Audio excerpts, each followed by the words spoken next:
င်ပေါက်စလေးအန်နာခမရနိုးစာလုံးလို့နိုးဆိုးဖို့ကြိုးစားမိမဲ့အကန်ခံလိုက်ရပြီးလွတ်ထွက်သွားရှာပါတယ်။သူမအရှုံးမပေးပဲထပ်ကြိုးစားမိမဲ့ထပ်ကန်ခံရပြန်ပါတယ်။ကြည့်ရတာအရန်ရက်ဆက်ရကြားနေပြီမဲ့တကယ်တော့ဒီစင်ကြီးကသူ့မိရင်မဟုတ်ပါဘူး။ဒါကအသက်ကြီးပြီးဖြစ်တဲ့သူ့ရဲ့အဖွာတာကီပါ။အဖွာလို့သူကရက်ဆက်ကျင်လို့မဟုတ်ပါဘူး။အန်နာလေးသူ့ရဲ့အမေရင်ကိုအမြန်ဆုံးရှာတွေ့ဖို့အတွက်မောင်းထုတ်ပြီးလမ်းပြပေးနေတာပါ။အမေရင်ကိုမရှာတွေ့ရင်ဒီစင်ပေါက်စလေးအသက်ရှင်နိုင်မှာမဟုတ်ပါဘူး။နောက်ဆုံးမှတော့အဖွားရဲ့လမ်းပြမှုနဲ့သူ့အမေကိုင်ကြီးကိုရှာတွေ့သွားပြီးဘဝရဲ့ပထမဆုံးနို့ချိုကိုတောက်ခွေရလိုက်ပါပြီ။ဒါပေမဲ့ရှေ့ဆက်ရမယ့်ခရီးကကြမ်းတမ်းလွန်းလာပါတယ်။အဖွားတာကီဟာအတွေ့အကြုံရင်ခေါင်းဆောင်ပြီးသားစွာနဲ့စင်အုပ်ကြီးကိုဦးဆောင်ပြီးတခြားနေရာကိုရွှေ့ပြောင်းကြပါတယ်။ညရောက်တော့အန်ရီကစားလာပါပြီ။ခွေးအုပ်စုကစင်အုပ်ကိုမျက်စိကျလာပြီးအထူးသဖြင့်စင်ပေါက်စအန်နာလေးကိုပြစ်မှတ်ထားလာကြပါတယ်။အဖွားတာကီကအချက်ပေးလိုက်တာနဲ့စင်ကြီးတွေက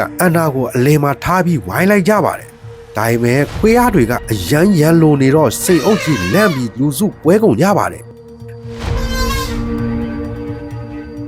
ကန်ဆိုးကျင်တော့အမေလို့တူကန်ကြီးနဲ့သမီးလေးအန်နာတို့နှစ်ကောင်နဲ့တီးနဲ့ပွဲထွက်ပြီးကြံရစ်ခဲ့ပါတော့တယ်။စက္ကန့်ပိုင်းသွေးမှာပဲသူတို့သားမိကိုခွေးအားတွေဝိုင်းထားလိုက်ကြပါပြီ။တခြားတစ်ဖက်မှာအဖွားတာကီကခွေးအားတွေကိုတိုက်ခိုက်နေတော့ဒီဘက်မှာအမေလို့တူကိုင်ကြီးကသမီးလေးကိုသူ့ဘိုက်အောက်မှာထားပြီးအစွမ်းကုန်ကာကွယ်နေရပါတယ်။ဒါပေမဲ့ခွေးအားတွေကနေရာအနှက်ကနေဝင်ကိုက်ကြတော့ကြောက်လန့်ပြီးအန်နာလေးချေချော်လဲကျသွားပါတယ်။အခွေခေါင်းကိုစောင့်နေတဲ့ခွေးအားတစ်ကောင်ကအန်နာလေးကိုဝင်ကိုက်လိုက်ပါတယ်။အမေလို့တူကချက်ချင်းပြန်မောင်းထုတ်လိုက်လို့တော်ပါသေးတယ်။ဒါပေမဲ့ခွေးအားတွေကလက်မလျှော့ပါဘူး။ကိုင်ကြီးတစ်ကောင်တည်းနဲ့သူ့ကလေးကိုမကာကွယ်နိုင်တော့မှတီးလိုက်တဲ့အချိန်မှာသူ့လုံနိုင်တာတစ်ခုပဲရှိပါတော့တယ်။အဲ့ဒါကတော့သူ့မိကိုအော်ခေါ်ပြီးအကူကြီးတောင်းတာပါပဲ။သမီးဖြစ်သူရဲ့အော်ဒန်ကိုကြားလိုက်တာနဲ့အဖွားတာကီတကောင်ဘောဓာကိုပေါက်ကွဲပြီးခွေးအားအုပ်စုတွေကိုအရှိန်နဲ့ဝင်တိုက်ပါတော့တယ်။အဖွားရဲ့စွမ်းအားနဲ့ခွေးအားတွေကိုမောင်းထုတ်ပြီးတာနဲ့ကြံတဲ့စင်တွေကိုတောထဲပြေးဖို့အမိတ်ပေးလိုက်ပါတယ်။သူကတော့နောက်ဆုံးကနေရန်လူတွေကိုတားဆီးရင်ကြံရစ်ခဲ့ပါတော့တယ်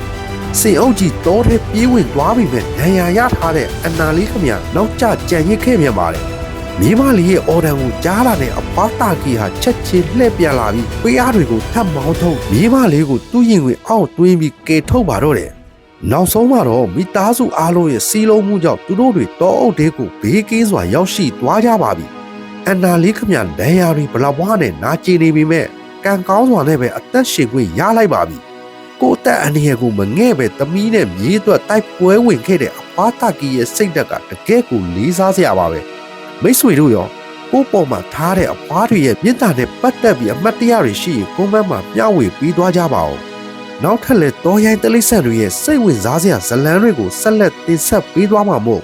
စောင့်မျှော်အားပေးကြပါဦး။အားလုံးပဲကိုယ်စိတ်နှဖျားကျမ်းမာချမ်းသာကြပါစေ။